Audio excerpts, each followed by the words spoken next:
Hi, everyone. Just back again to talk about and continue the conversation about how am I a threat. Started some time ago, but we've had a lot to reflect on between the political environment, with our health environment in terms of COVID and what we're facing in this episode in our lives.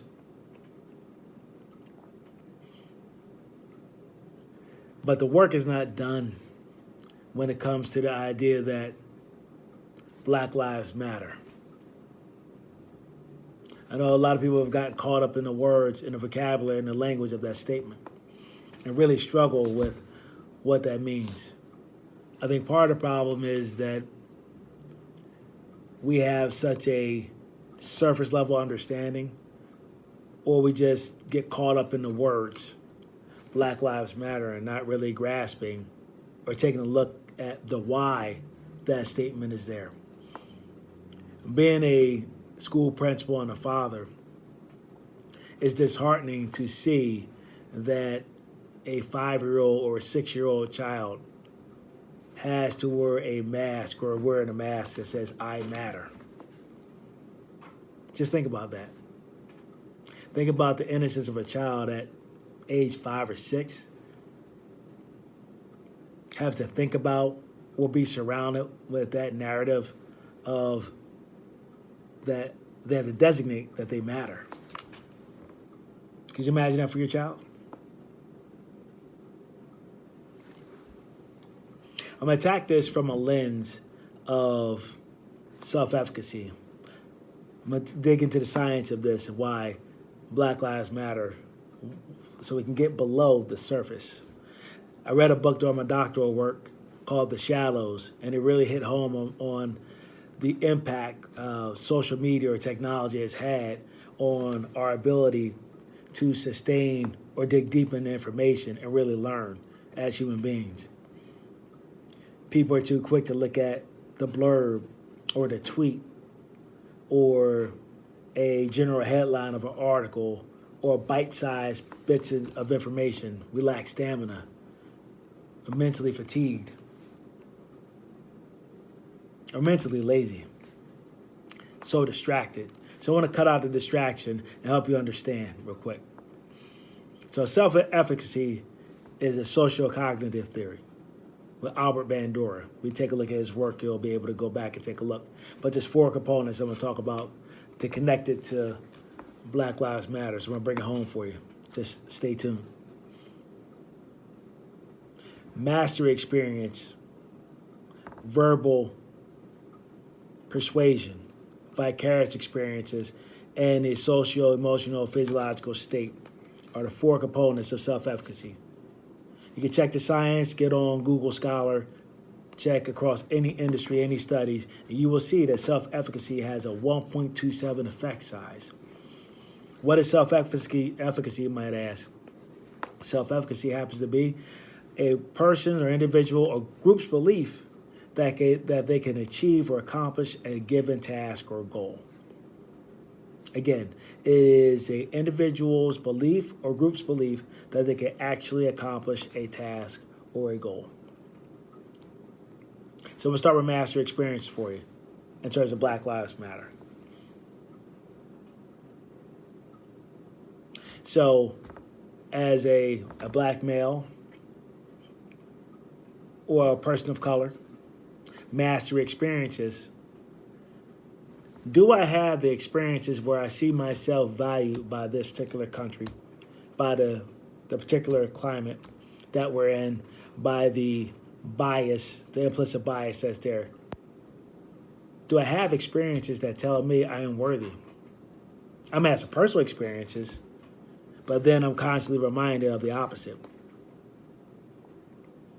All of us are.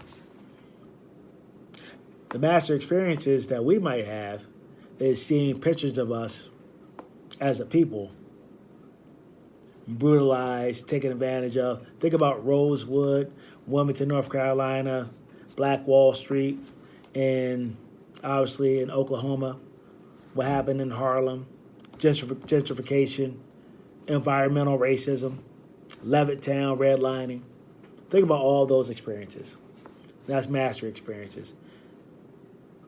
We need more experiences that are the opposite, that tell us that we are a value greater, that we have greater value or much more worthy than what's being presented. Now let's move forward into the vicarious experiences. Vicarious experience, am I seeing others that look like me being valued, being treated with dignity and respect, regardless of who they are, regardless of skin color, complexion? Are we seeing that? Are we seeing that happen? It's kind of difficult to see that because on television, on the news, the newspapers, we see the lives that are being taken. We see the arguments that are there that still at surface level because we're mentally lazy and we're too busy following labels. So vicarious experiences. Do our young people, do our children, are they getting to see that they're valued, that they're worthy? We still have, in schools, there's still leveling going on. What are we seeing? Are we seeing representation? Importance of representation matters because that plays a large part in vicarious experiences. I think about vicarious experiences. We type in black teenager in Google or on the internet, do a search, versus white teenager and do a search. See what pictures come up. Do that research for yourself. Now I talk about verbal persuasion. Are we hearing that our children, our people of color, are we hearing the different marginalized groups? Are they hearing positive language about themselves? Think about that. If you walk into a school in an urban setting, there's a good chance that and even some rural settings, there's a good chance that there's all these affirmations posted on the wall to make sure that people understand they have a shot, they have a chance. I want you to think about that. Verbal persuasion. Is anybody uplifting? Anybody taking that time to uplift? Are they hearing that message? And then the sociological, socio-emotional, physiological state, the somatic state. The feelings, the trauma that exists are hindering anything moving in the positive direction in that state. And according to Self-Efficacy, being 1.27 effect size. So it's just credible now. This is not something that we're playing around with. It's not a game. It's not something that's made up. Look it up. There's research, there's evidence. It's been at least 4 years in it and been on that ever since and presenting this topic and how critical it is. So it's science, people.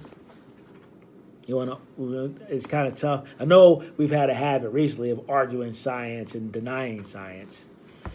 But this is just social science, and there's evidence. Anybody want to have a conversation about it or get more information on why Black Lives Matter? And we can break it down. I try to break it down, keep it simple for you. But it's even deeper in these works. We want to make sure you understand. The work is not done.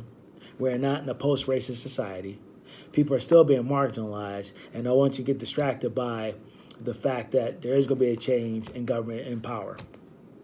Keep an eye out and think about the new language that's coming your way about the individuals, about Kamala Harris, about other individuals of color, about senators, people in those new positions.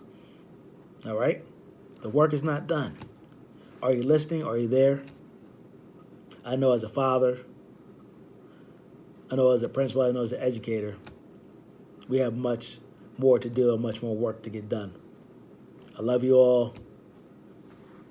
Get after it. Keep learning, keep reflecting, and love one another. Thank you.